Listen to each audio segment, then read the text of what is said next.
Students, good morning students.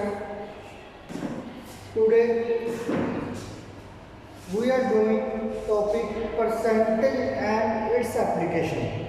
Percentage and its application. In last lecture we have complete 6 examples. Now we are starting. Now we are starting example number 7. In the first, very important, interesting example is the price of sugar. The price of sugar goes up by 25%. While how much percent must a housewife reduce her consumption so that expenditure does not increase? तो इसमें आपसे पूछा गया है, कहते कि जो sugar का प्राइस है वो 25% इंक्रीज हो गया, ठीक है ना। एक हाउस वाइफ है, उसने अपने जो किचन का बजट है उसको घटाना है, वो कितनी कम यूज करे कि उसको उतनी रुपीज में वो कितनी शुगर कम परचेज करे, ठीक है ना। ये बात हमारे से पूछी गई है। तो सबसे पहले क्या करेंगे, इसमें हम लेट करके चलते हैं। लेट कैसे करेंगे? मान लो मैं मार्केट में गया, ठीक है ना। मार्केट में जाते ही मैंने 10 kg शुगर परचेज की। 10 kg शुगर कितने की है? 200 रुपीज़ की। 10 kg शुगर कितने की है? 200 रुपीज़ की है। तो मैंने जहाँ पर लेट करके चलाऊँगा अपनी ओर से। उसके बाद new price of 10 kg sugar is ₹250। बच्चे 250 कैसे आया, ठीक है ना। 250 कैसे है? मान लो 10 kg शुगर जो है, 10 kg शुगर है वो 200 रुपीज़ की है। तो मैंने 25% उन्होंने बोला है कि जो बजट है वो इंक्रीज हो गया 25%। तो 200 का 25% आपने जहाँ पे निकालना है, जहाँ पे कैंसिल हो गया तो जहाँ पे 50 आ गया। वो कहते हैं इंक्रीज कितना हुआ? 200 प्लस 50, 200 प्लस 50, 250 रुपीज़। 250 रुपीज़ की कितनी शुगर आ रही है? वो 10 kg शुगर आ रही है। तो हम पहले मान के चलेंगे जहाँ पे 10 kg शुगर कितने की है? 200 की। तो न्यू प्राइस 25% इंक्रीज होने के बाद न्यू प्राइस कितना बना यहाँ पे? 250। और उसके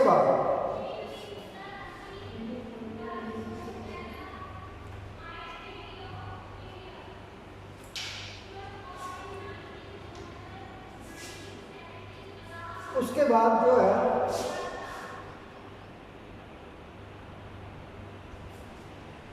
with ₹250 at present she can purchase 10 kg sugar, ठीक है ना। वो कहते हैं 250 रुपीज़ में 10 kg शुगर परचेज करती है। उसका जो किचन का न्यू बजट बन रहा है वो 10 kg तो खरीद रही है, बट अब आ कितने की रही है? 250 रुपीज़ की, ठीक है ना। पहले कितने की आती थी? 200 की।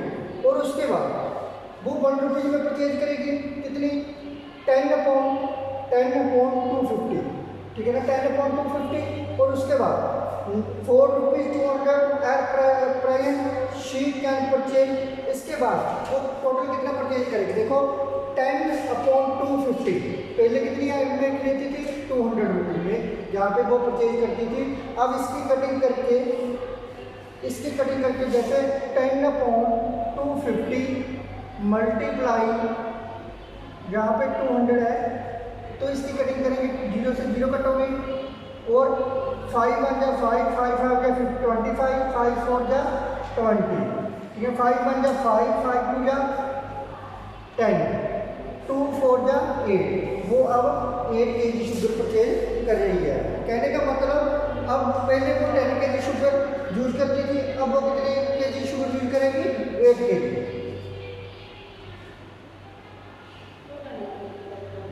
देखो रिडक्शन इन शुगर कितनी रिडक्शन हुई है? 10 kg minus 2 kg, 10 kg minus -8 kg equal to 2 kg। अब उसकी जो है 2 kg शुगर उसको कम खरीदनी पड़ेगी, रिडक्शन हुई है उसकी किचन में से, उसको 2 kg जो शुगर है वो कम खरीदनी पड़ेगी, उसको यूज कम करना पड़ेगा। उसके बाद hence percentage reduction in consumption should be, उसकी परसेंटेज क्या हुई जो उसने यूज करने में थोड़ा स्लो किया है, उसको आप लोग डिवाइड कर लोगे। डिवाइड कैसे? 2/10, 2 kg उसने कम किया, मल्टीप्लाई 100, टोटल 10 kg शुगर है, टोटल कितनी कम यूज की उसने? 2 kg, तो मल्टीप्लाई 100, 0 से 0 कैंसिल हो गई, यहाँ पे 20% शुगर है जो है उसने वो कम यूज करनी शुरू कर दी घर पे किचन में। तो उसके बाद नेक्स्ट क्वेश्चन जो है, जो नेक्स्ट क्वेश्चन नंबर 2 है वो कैसे करना है? The value of machine depreciation every year by 15%। Depreciate होता है बच्चे घटना, ठीक है ना। कोई मशीन है हम मार्केट में से परचेज करने गए तो उसमें से क्या होगा, जो प्राइस है वो 15% लेस हो रही है पर ईयर, ठीक है ना। पहले जब मैंने देखो आज मैंने वो चीज़ परचेज आज उसकी कॉस्ट कितनी है, प्राइस कितना है, ठीक है ना, वो है 1,50,000, 1,50,000, but will be it's value after 2 year. उसकी वैल्यू है जो वो 2 ईयर के बाद कितनी होएगी, ये बात उसमें पूछा गया है हमारे से। तो सोल्यूशन में प्रेजेंट वैल्यू ऑफ मशीन कितनी है? 1,50,000, वैल्यू ऑफ डेप्रिशिएशन एट 50% पर ईयर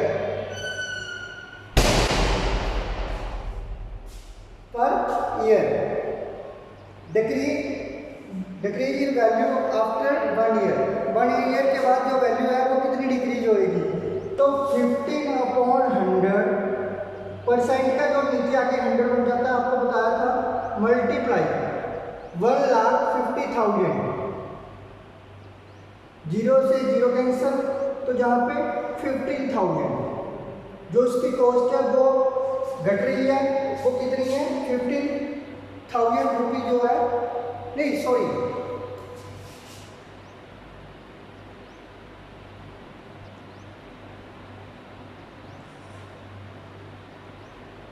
15/100 मल्टीप्लाई 1,50,000, 0 से 0 कैंसिल, तो 22500, 22,500 रुपये जो है, 22,500 रुपये जो है वो 22,500 रुपये जो वैल्यू है वो घट रही है इसमें से। Hence depreciated value after 1 year 1,50,000 में से 22,500 रुपये जो है वो माइनस कर दिए, 1,27,500 रुपये है जो उसकी फर्स्ट आफ्टर 1 ईयर के बाद जो कॉस्ट बची है वो 1,27,500 है। और उन्होंने पूछा है आफ्टर 2 ईयर, देखो 1 ईयर का तो निकलेगा यहाँ पे, आफ्टर 2 ईयर पूछा, यानी कि 1 ईयर और आगे क्रॉस करना पड़ेगा, 15% उसका आगे निकालना पड़ेगा। 15% ऑफ 1,20,500 रुपये, 1,27,500 का जो है वो 15% निकालना है इसके लिए आपको। 15/100 लिखा मैंने, 15/100 मल्टीप्लाई 1,27,500, 0 से 0 कैंसिल, तो आपके पास जहाँ पे कटिंग करके इसकी आपका जो आ रहा है 19,175, 19,175 जो सेकेंड ईयर उसकी कॉस्ट में कमी हो रही है वो कितनी है? 19,175। इसमें से माइनस किया तो आपके पास जो सेकेंड ईयर की जो कॉस्ट है वो 1,08,000 8,375 रुपये जो है उसकी कॉस्ट उसकी बची आपने। तो मैंने इसके साथ ही आपकी एग्जाम्पल जो है आपको क्लियर करवा दी है सारी की सारी। इसके बाद एक्सरसाइज आप लोगों ने शुरू करनी है। तो इसके 1 और 2 से मैं आपको स्टार्ट करवाता हूँ कैसे करनी है। एग्जाम्पल दे रहा हूँ यहाँ पे 5:8 5:8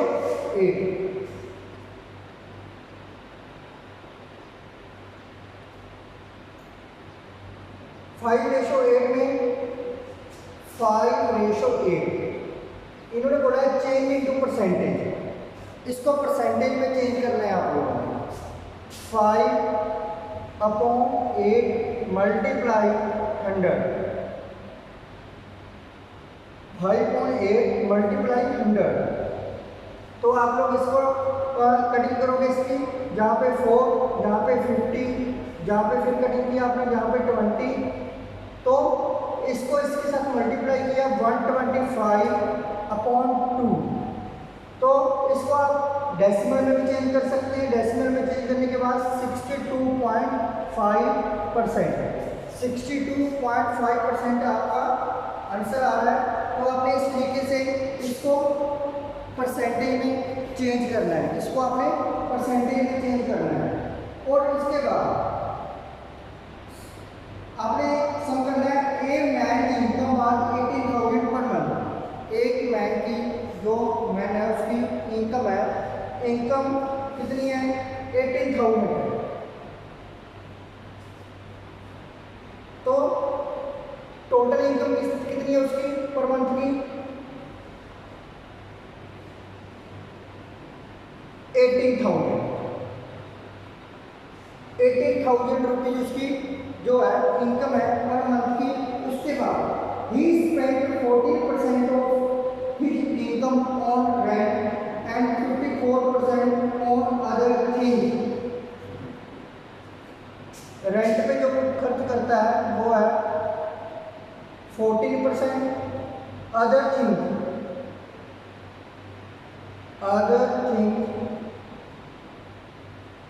54%। तो टोटल ही स्पेंड 14 प्लस 54।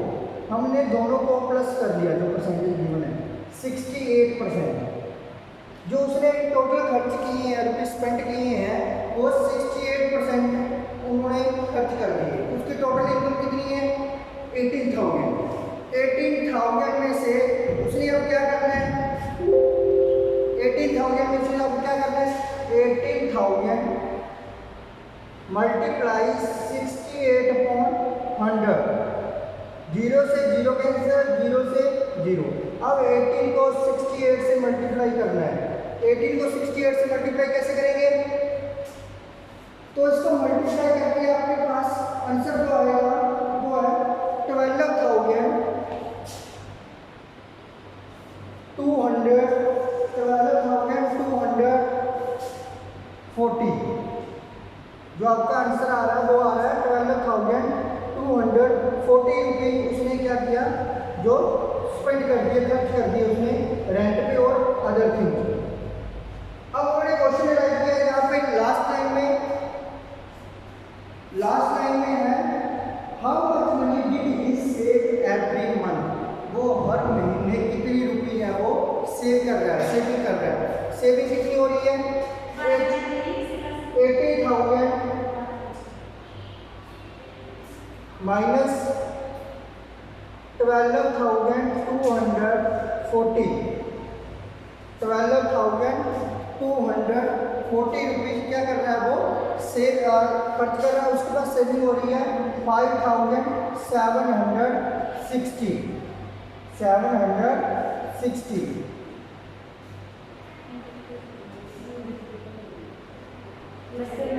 5,760। उसके बाद जो सेविंग हो रही है इस प्रकार से हो रही है। उसके बाद आप स्कूल में तो जाते हैं सारे बच्चे। स्कूल में क्या होता है आप लोग 20% जो मार्क्स है वो गेन किए। उसके बारे में आपको पता होना चाहिए कि उसकी परसेंटेज कैसे निकालनी है। तो आपको बताते हैं, मान लो आपके एग्जाम हुए स्कूल में, एग्जाम होने के बाद आपको बोल दिया गया you have got 410 marks, you got total marks आपने जो गेन किए हैं वो है 410, ठीक है ना। टोटल मार्क्स जो आपने गेन किए क्लास में वो है 410। इफ स्कोर 82% मार्क्स, 82%, ये आपने आपको टीचर ने बता दिया कि आपने जो है 82% है मार्क्स, जो परसेंटेज है वो आपकी बता दिया आपको 82% है। तो आपने क्वेश्चन वहाँ पे टीचर से किया, मैम या सर टोटल जो पेपर है वो कितने मार्क्स थे, आउट ऑफ कितने में से आए हैं जी 410। तो आपने वो पता करना है, कैसे करोगे, तो आपको पता नहीं कितनी है उसको मैं एक्स मान के चल रहा हूँ, एक्स मल्टीप्लाई आपके आए कितने हैं 82%, तो आपने स्कोर कितना किया है 410, x multiply 82/100 is equal to 410, x is equal to 410, इसका रेसिप्रोकल हो जाएगा मल्टीप्लाई 100/82, 41 1 जा 41, ये जीरो पीछे वैसे लग गई सेम है, जहाँ पे 82 है तो जहाँ पे 2, जहाँ पे आपने कटिंग की जहाँ पे 5 आ गया तो x इज इक्वल टू 500। उनके कहने का मतलब क्या हुआ, जो आपका पेपर थे वो 500 मार्क्स के थे, तो आपने उसमें स्कोर कितना किया 410। उनके कहने का मतलब 82% आपने मार्क्स क्या है गेन किए, 82% मार्क्स जो गेन किए आप लोगों ने। तो इस तरह से आपने ये सब करने हैं। Thank you students.